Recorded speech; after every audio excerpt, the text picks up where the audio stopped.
ভাই একটা প্রশ্ন করি, কেন রিকশাওয়ালা রাজমিস্ত্রি ভাইরা রোদে পুড়ে ঘামে ভিজে হাড় ভাঙা খাটুনি খাটে তবুও মাসের শেষে তাদের হাতে কিছুই থাকে না? আর অন্যদিকে বিল গেটস, ইলন মাস্ক, তারা কি মাঠে নেমে কোদাল চালায়? তারা কি রোদে পুড়ে মাটি কাটে? কেন তারা বিলিয়ন বিলিয়ন ডলারের মালিক? তাহলে খেলাটা কোথায়? খেলাটা আসলে কাজের পরিমাণে না, ঘামের পরিমাণে না। পার্থক্যটা গায়ের জোরে না ভাই, পার্থক্যটা মাথার ভেতরে।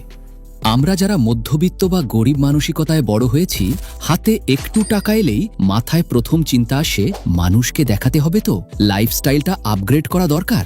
তারপর শুরু হয় দামি ফোন, চকচকে বাইক, ইএমআই দিয়ে সাজানো জীবন, বাইরে থেকে ঝকঝকে, ভেতরে ফাঁকা। কিন্তু ধনীরা অন্য খেলা খেলে। তারা কাউকে ইমপ্রেস করার জন্য খরচ করে না, তারা টাকা জমায় এমন জায়গায় যেখান থেকে ভবিষ্যতে আরও টাকা ফিরে আসে। তারা প্রথমে দেখে এই টাকাটা কি আমাকে ভবিষ্যতে টাকা এনে দেবে, নাকি আমার পকেট থেকে টাকা বের করে নেবে।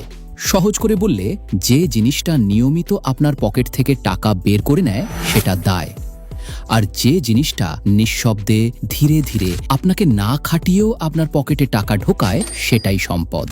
ধনীরা এই পার্থক্যটা খুব ছোটবেলা থেকেই বুঝে ফেলে, আর আমরা বড় হতে হতে উল্টো জিনিসটাই শিখি। একবার ভেবে দেখুন তো, শেষ কবে আপনি এমন কিছু কিনেছেন যেটা আপনাকে উল্টো ইনকাম করে দিয়েছে? আরেকটা বিষয়, আপনার আয়ের উৎস কয়টা? যদি উত্তর হয় একটাই, তাহলে বিপদ আছে ভাই। আজ চাকরি আছে, কাল যদি না থাকে তখন কি করবেন? ধনীরা কখনো একটার উপর ভরসা করে না, তাদের একাধিক আয়ের রাস্তা থাকে। চাকরি না থাকলেও ব্যবসা আছে, ব্যবসা না চললে ভাড়া আছে। আপনার ব্যাকআপ কি? আমরা বাসে, ট্রেনে বসে সময় কাটাই ফানি ভিডিও দেখে, আর অন্যদিকে সফল মানুষরা সেই সময়টা ব্যবহার করে শেখার জন্য। বিল গেটস বছরে অনেক বই পড়েন, ওয়ারেন বাফেট দিনের বড় একটা অংশ পড়াশোনায় দেন। তারা জানে পকেট বড় করতে হলে আগে ব্রেন বড় করতে হয়। তাই আজ থেকেই অকারণে স্ক্রল কমিয়ে নতুন কিছু শেখা শুরু করুন, কারণ ভবিষ্যৎ তাদেরই যারা আজকে নিজেদের আপগ্রেড করে। দুনিয়া বদলাচ্ছে দ্রুত, আর যে শিখছেন না সে পিছিয়ে পড়ছে। নতুন স্কিল মানে শুধু সার্টিফিকেট না, নতুন ইনকামের দরজা। আজ আপনি যে জিনিসটা শিখছেন সেটাই হয়তো 1 বছর পর আপনার বাড়তি আয়ের উৎস হবে। একটা স্কিল, একটা আইডিয়া, একটা ছোট শুরু জীবনের পুরো দিকটাই ঘুরিয়ে দিতে পারে। মনে রাখবেন, গরিব মানুষ সময় খরচ করে, ধনী মানুষ সময় বিনিয়োগ করে। পার্থক্যটা এখানেই। আপনি আজ যে 1 ঘন্টা নষ্ট করছেন, কেউ হয়তো সেই 1 ঘন্টা ব্যবহার করে নিজের ভবিষ্যৎ বানাচ্ছে। 5 বছর পর ফলাফল দুজনের এক হবে কিভাবে? শেষে আসে সবচেয়ে বড় পার্থক্যটা।